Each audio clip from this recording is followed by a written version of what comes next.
Hello, everybody. Here we go. Hey, please sit and thank you so much. Thank you. Good afternoon. So thank you all for waiting.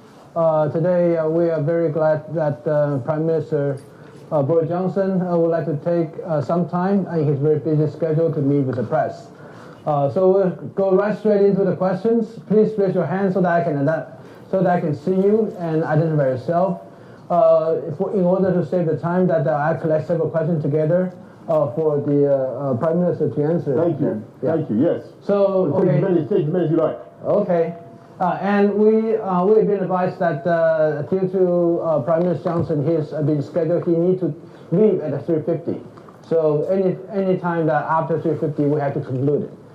So right now, raise your question. Raise your hand so that I can identify yourself. Okay. First you. 1, 2, 3, 4, 5. Okay. In this order. Yeah. Hello, Prime Minister. Hello. And here. Please This stand up. is a question from Masa Television. And you have Din Tai Fung last night, and I read you're quite curious about Taiwan cuisine and any other dishes you are looking forward to trying in Taiwan. Okay. Next thank one. you, right. Next one. No, next one, please. Yeah. Hi, Mr. Johnson. I am Yui from EBC News. You were referred as a British Trump. You were with... Is this the BBC? No, EBC is from Taiwan. Oh, sorry. Yeah, hi, it's okay. Right. So, and you were mistaken as Trump as well once in the street, on the street of New York. Yeah. So, you must know him better than we do. So, Yeah. two questions. One question, please. Oh, sorry. Okay, one question. We'll do it. So, besides hairstyle, what do you think you and Trump in common? And on his second term, what do you observe the difference on him? Okay, then the third one. Yeah. Besides her. Hi, Prime Minister. Allegra Mendelsohn, The Telegraph. Prime Minister Starmer recently said that the UK might be recognizing Palestine in September. Given that, do you think we could ever see the UK recognize Taiwan? Okay, now the next one, please. Yeah. Hi, Mr. Johnson. I'm a journalist from MNews TV in Taiwan. So I have a question that is, you mentioned that you gave up the idea of UK government trying to compete with Taiwan's in terms of that. So, but now President Trump now hoped TSMC to invest more and build a new semi-supply chain there. Is that a smart strategy to boost semi-industry overseas? Thank you. Okay, and that'll be the end of the first round. Okay. Hello, my name is Jan. I'm here freelance for the British Times newspaper. For the what? The Times. The Times. Great. You mentioned in your speech this morning the British policy of strategic ambiguity. I wanted to ask on two fronts, given your strong support for Ukraine and the fact perhaps that the lack of strategic clarity in terms of the backup behind Ukraine is what led to Russia's invasion of that country, and also given the fact that the American administration, Biden administration in the past, has signaled that they would be willing to come to Taiwan's aid, whether given China's rising threats towards Taiwan, it's time perhaps for reconsidering of that British policy of strategic ambiguity, and whether, given that you are now no longer in office, you're able to speak more clearly about this topic. Okay. Yeah, great. Well, what a bunch of great questions. Thank you very much. So first of all, on my things I eat, I think that was a question about Din Tai Fung. Hi, yeah, Din Tai Fung. I sampled a wide variety of dumplings and a very dense kind of suety, doughy sort of snowball type object, which was absolutely delicious. And described it very. The thing I want to eat. The question was, what do I want to try? I think the answer is the pineapple cake. I've been given a box of pineapple cake. Mm-hmm. Does that make sense? I'm going to take a box of pineapple cake home to home. Look, differences or similarities between me and any other politician, I leave it entirely to you. With your superior gift, imagination, adjectives to come up with. I think the differences between the Trump 45 and Trump 47. Look, I think that clearly this is an administration that is in America that is very focused on dancing with people that brung them and delivering on their manifesto. I think that there's a huge focus on actually doing what they said they were going to do. And one of the most horrifying things is that people find it shocking, but what Donald Trump is trying to do in tackling illegal immigration and doing his tariff policy is actually what he said he was going to do. So I think I'd say that was a distinction. Allegra Mendelsohn asked a question about Taiwan, recognition of Taiwan compared to Palestine, and there clearly is a there's an analogy. There are two areas that both have claims, one kind or other. I would say actually that the claim of Taiwan under the Montevideo Convention of 1933, the claim of Taiwan to be recognized by the British state is far more robust, because they actually have a recognized government, and they actually have boundaries that they control. They actually have a proper democratic system, none of which you could say about, with all due respect, none of which you could say about Palestine, least of all those parts that are currently governed by Hamas, right? So there's clearly a distinction there. But, as I said this morning, it's obvious from all my conversations here that that is not where the people of Taiwan are. And they don't actively seek to change unilaterally the status quo by getting recognition as an independent country. They're not asking for that. They're not even asking for that, right? They're asking for something much, much more modest. All they're asking for is the right to be left in peace as a free, democratic country, and not bullied or coerced, and not threatened with the imposition of rule by the Chinese Communist Party. That's all they're asking for, and not threatened with violence, by the way. So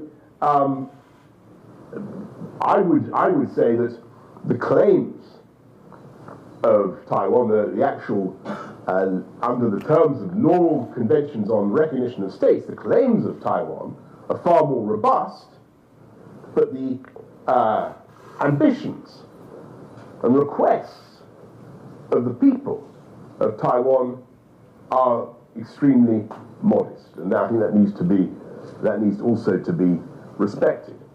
And you asked, I think, about, somebody asked a question about semiconductors. Is that right?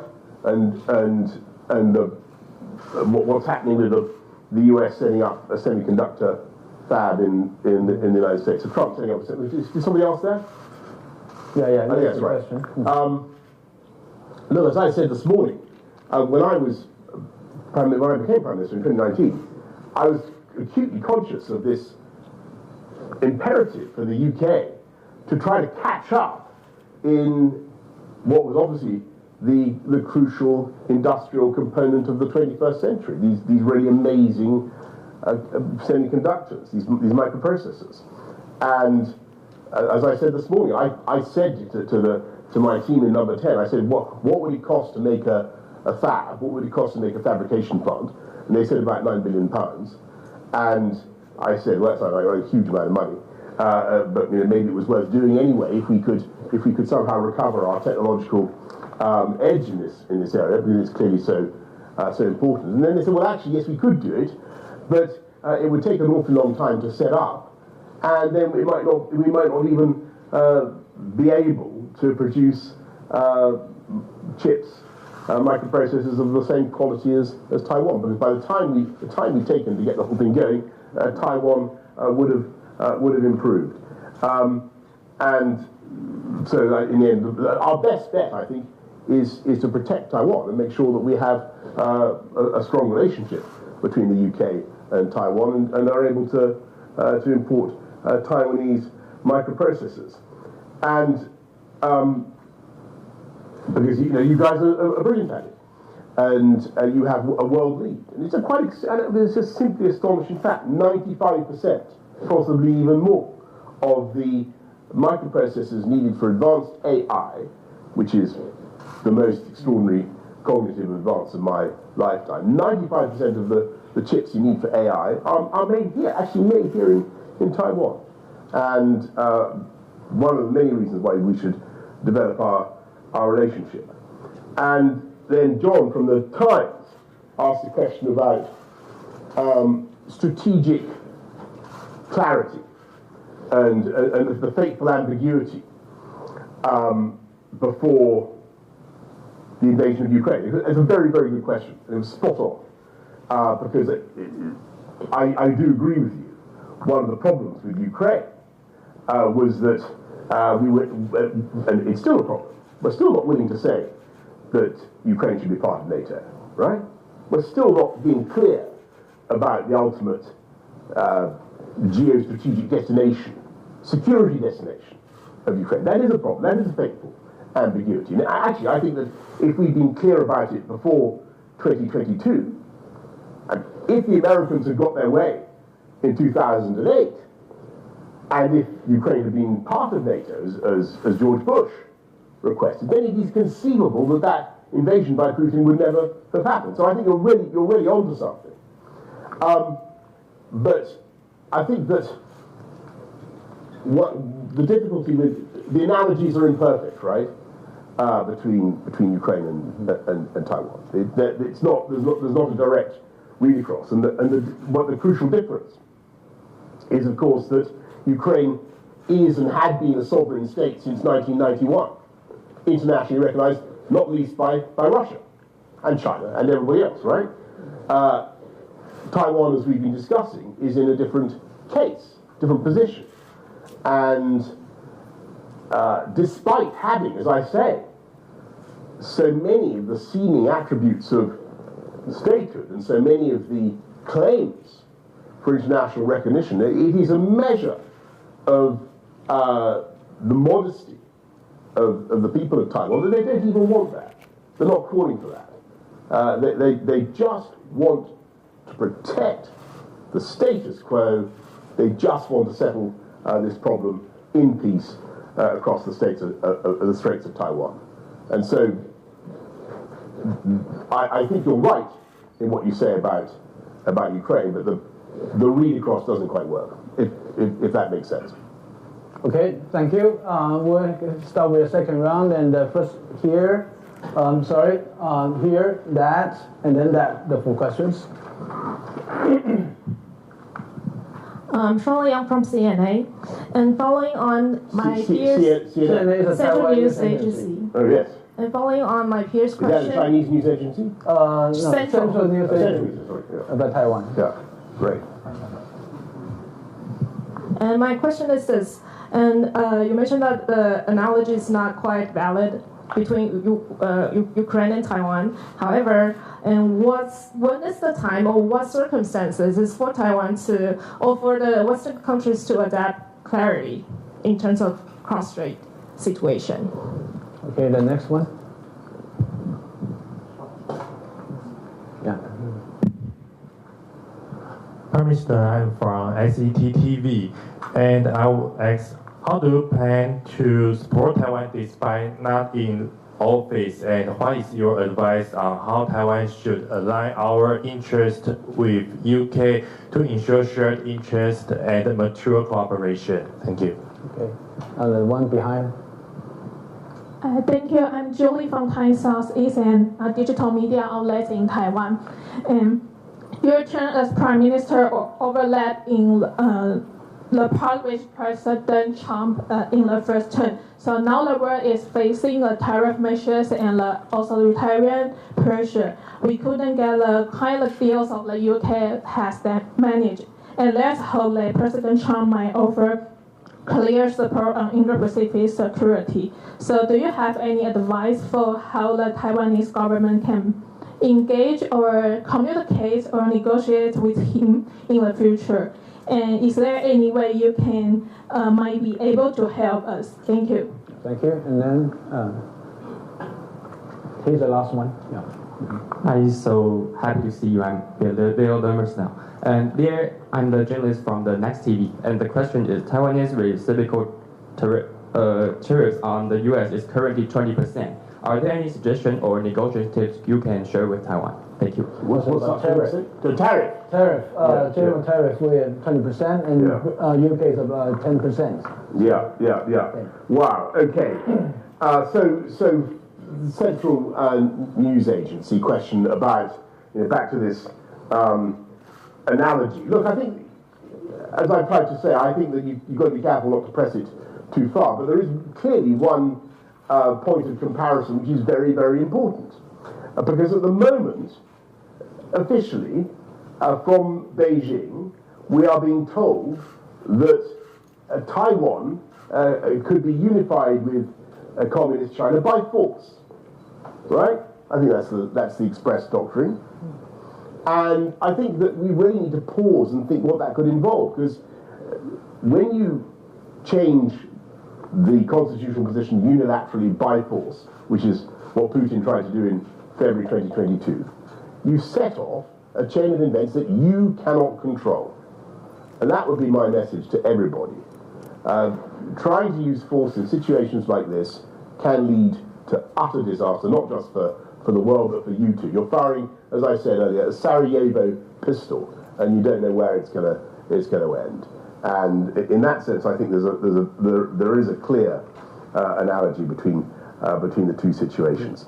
And look on what the UK and Taiwan should be doing together. We're two islands, island peoples, sharing the same geostrategic perspectives. Neither of us want to see a change in the balance of power in this part of the Asia-Pacific region. Neither of us want to see a change in the composition of the first island chain. Certainly not. Nor does the United States, by the way, in my view. We share economic ambitions, and I think we should do more. I was thrilled to see that we don't have diplomatic relations, formally so-called, but we have an office, and it's very busy, and things are picking up, and there is more and more work being done, and the volume of trade both ways is actually growing, which is a great thing. And as I said, I was thrilled to be. I'm going to get it wrong again. Din Tai Fung. I was thrilled to be at Din Tai Fung, where they had this unimaginable variety of dumplings, because I remembered that the guy who was there was somebody I'd actually met in London when I opened the first Din Tai Fung in London. There are now several. So I see strengthened economic partnership, and above all, I think that what must happen now is that the Western powers, the Europeans, must not tiptoe away from their engagement with Taiwan out of nervousness of offending China. Now is the time to show that we care. Now is the time to show that we believe in these values and that we're willing to stand together with Taiwan.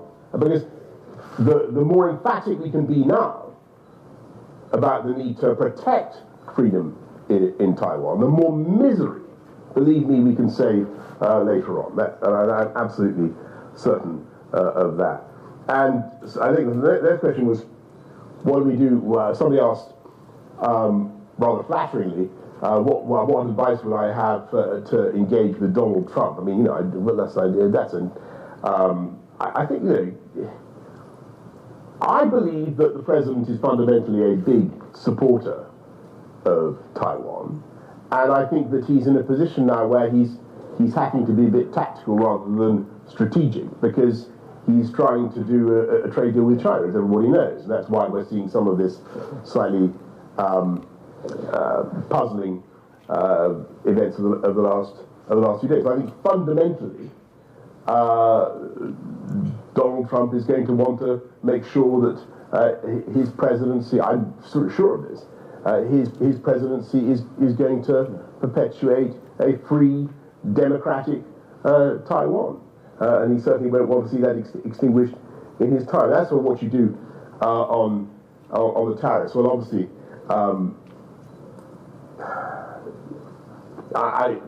I think, personally, I'm a free trader, right? I don't see why we're having these tariffs. I'm glad, by the way, that thanks to Brexit, hooray, thanks to Brexit, we have low tariffs in the UK, or low tariffs being inflicted on the UK, much lower than the deal that we've got is actually much better than the EU deal. That, and in all seriousness, that would not have been achieved without Brexit. But as to how Taiwan can imitate that and achieve that,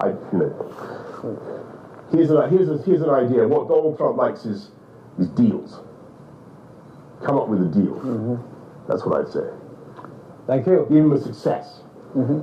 I'll say that you're right earlier that Taiwan does not actively seek for the recognition, diplomatic recognitions, but we are really glad to receive any recognitions granted to us, as we are very much protective of our remaining recognitions because they're important to us. So I think that thank you very much.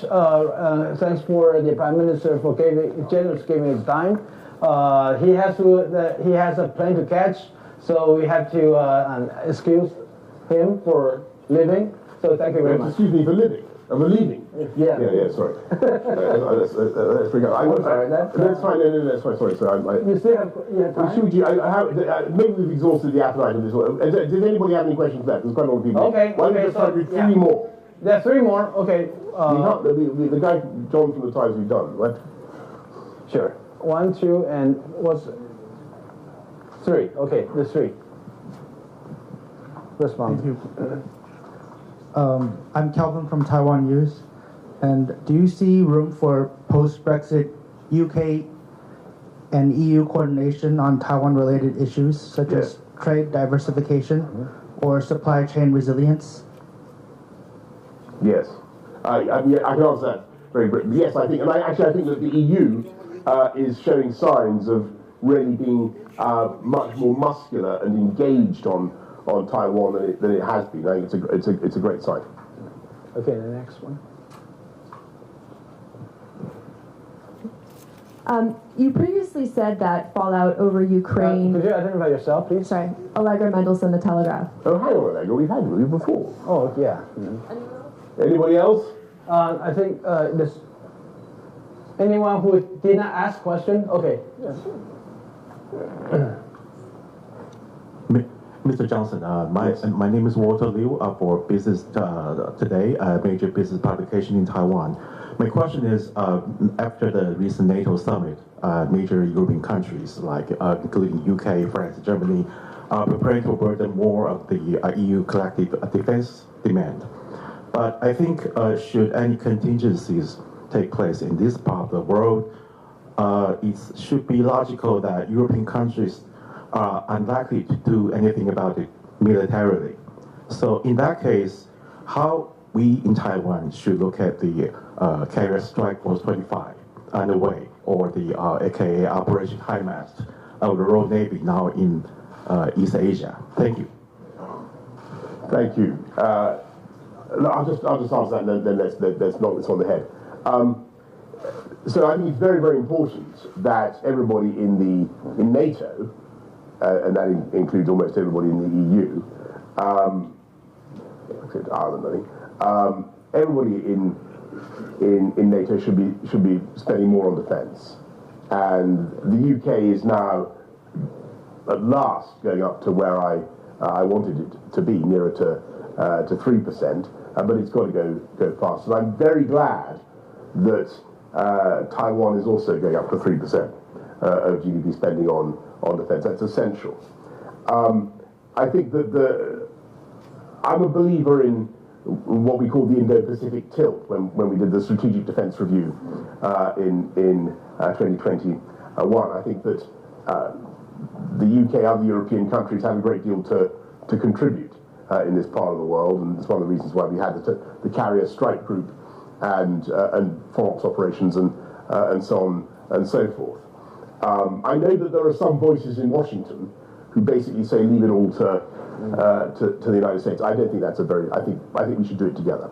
And I think what John Healey, the UK Defence Secretary had to say the other day was bang on. The UK, Australia, America, these are countries that have worked together side by side for decades and decades on problems like this, and I'm sure we will do in the future. Thank you all very much. Thank you. Thank you. Thank you so much. Thank you. Thank you. Thanks everyone. And just wait, yeah, please.